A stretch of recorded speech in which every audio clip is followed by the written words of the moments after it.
Hey, what up everybody? This is Stevie Breach coming to you here tonight, talking all about tomorrow's Monday Night Raw.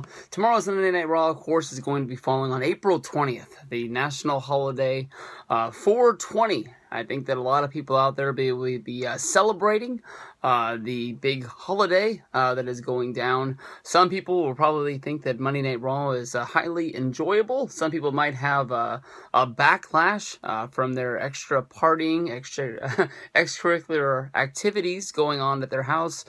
And I know that sometimes I watch a 3-hour edition of Monday Night Raw, and I end up feeling like I watched 5 hours of wrestling. Hopefully people tomorrow won't be feeling like they watched 8 hours of wrestling, basically time and not stopping at all as people are watching Raw. Tomorrow, I think one of the big storylines that will be repeating from last week will be basically Kane turning on the Authority. If you go back in time to last week's edition of Monday Night Raw, of course, the big storyline that went along with everything was basically Kane maybe seeing the light that the Authority wasn't, going to be the people that they thought he was going to be. If you can remember, Stephanie McMahon calling out Kane way back before WrestleMania 30. I can't really remember when it actually happened. I just remember basically Kane coming out, handing Stephanie his mask.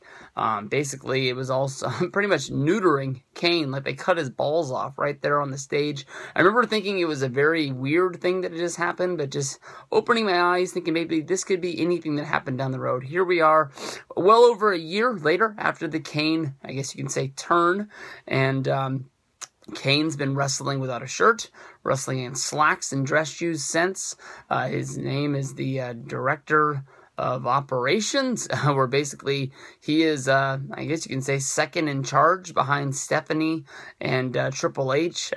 During their absence, they've been on vacation a few times or not at Monday Night Raw. Kane has been the guy to step up to the plate and, been the guy to sort of make matches that happen on the fly. I don't know if this is also is being implied when it happens on house shows or anything like that. But, Kane has had a run. In this last year of being on top. I'm sure he's main evented a lot of house shows. He's main evented a few pay-per-views. You go back in time to last year, Kane versus Daniel Bryan was supposed to be the big feud after WrestleMania 30. They actually had a match at Extreme Rules last year, a year ago, in the main event slot. Then Kane ran over, or Daniel Bryan hit Kane with a car on the Monday Night Raw after Extreme Rules, after he used a forklift on him on the back and brought him all the way to the front to deliver a flying headbutt off of the top of a forklift, fully up and extended in the ring. Pretty cool sight to see. I'm sure a lot of people out there remember that happening. It was pretty damn just jaw-dropping. And then after that, of course, Daniel Bryan had his problems where he had to go away. He fought off getting surgery forever, finally came back, and here we are a year later, and Daniel Bryan is almost in the same position that he was a year ago, fighting off an injury. Some people say it might be the neck again. Some people say it's concussions. No real official word yet. I've heard just about every side of the story, but nothing really to come out. But this Monday, definitely we should be seeing more about Kane turning on the Authority. When you're really thinking about this, I mean, Kane is in the same position that Big Show is in. Is there really a point to Kane inside wrestling anymore? I mean, I know that, when he made his debut, coming out with the him and Undertaker storyline with the Hell in the Cell, and, then they, have their match with the ring surrounded by fire. They had the big WrestleMania 20 match. They had the big WrestleMania, what year was that? I guess was that WrestleMania 14? They had their big match as well.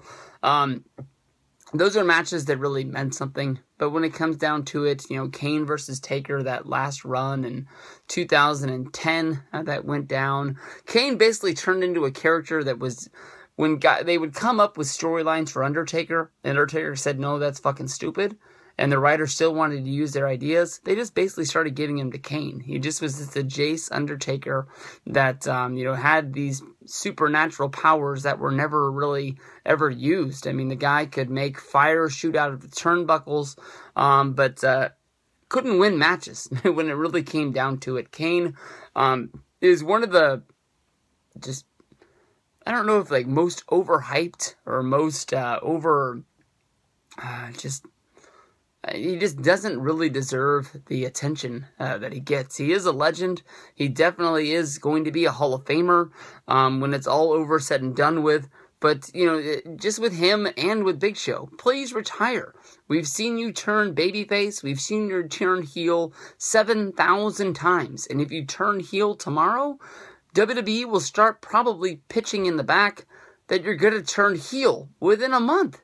I mean, there's really nothing for this guy to achieve. They need to come up with some sort of a finishing line. I don't know if maybe Undertaker, Kane, Big Show, maybe they can have a big brawl-out match at WrestleMania 32 where they all fall into hell. The ring could, you know, split open, and they could fall into the eternal depths where they never are to be seen again. And I think that a lot of people out there would be happy. You know, I think the WWE probably has some sort of a storyline where Kane is going to turn on the Authority, then the Authority will turn on Kane, and then people will think that we're going to care about Kane, and we're not. So, that's going to be it. But that's probably going to be the big angle of Monday Night Raw tomorrow night, leading up to Extreme Rules. WWE coming home to the big states.